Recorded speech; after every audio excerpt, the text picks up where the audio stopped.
Corona தொற்று பரவலுக்கு முன்பே 45 ஆண்டுகளில் இல்லாத அளவுக்கு இந்தியாவில் வேலையின்மை பதிவானது. கடந்த 10 ஆண்டு மோடி ஆட்சியில் வேலையின்மை சராசரியாக 24.7% உள்ளது. ஆனால் மோடி அரசோ வேலையின்மையிலும் தவறான புள்ளிவிவரங்களை காட்டி மக்களை ஏமாற்றி கொண்டிருக்கிறது.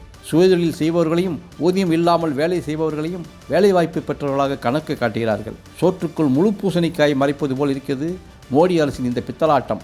வேலையின்மைக்கு குறைந்த உற்பத்தி திறன் முக்கியம் காரணம் என்பதை அவர்கள் மறைத்து கொண்டிருக்கிறார்கள். 2012ஆம் ஆண்டு 1 கோடி பேர் வேலை இல்லாமல் இருந்தனர். ஆனால் மோடி ஆட்சியில் கடந்த 2020 ஆண்டு கணக்கின்படி 4 கோடி பேர் வேலை இல்லாமல் இருந்தனர். ஒன்றிய அரசின் 10 லட்சம் பணியிடங்கள் இன்று வரை நிரப்பப்படவே இல்லை. இளநிலை மற்றும் முதுநிலை பட்டம் பெற்ற வேலை கிடைக்காதவர்கள் விகிதம் 33% உள்ளது.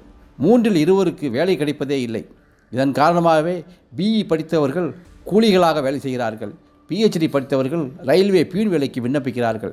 இதைவிட கொடுமை என்னவென்றால் இந்தியாவில் ஒவ்வொரு மணி நேரமும் வேலையில்லாத 2 தற்கொலை செய்து கொள்கின்றனர். மோடியின் 10 ஆண்டு கொடுங்கோல் ஆட்சிக்கு முற்றுப்புள்ளி வைத்தால் மட்டுமே இளைஞர்கள் விடிவு காலம் பிறக்கும்.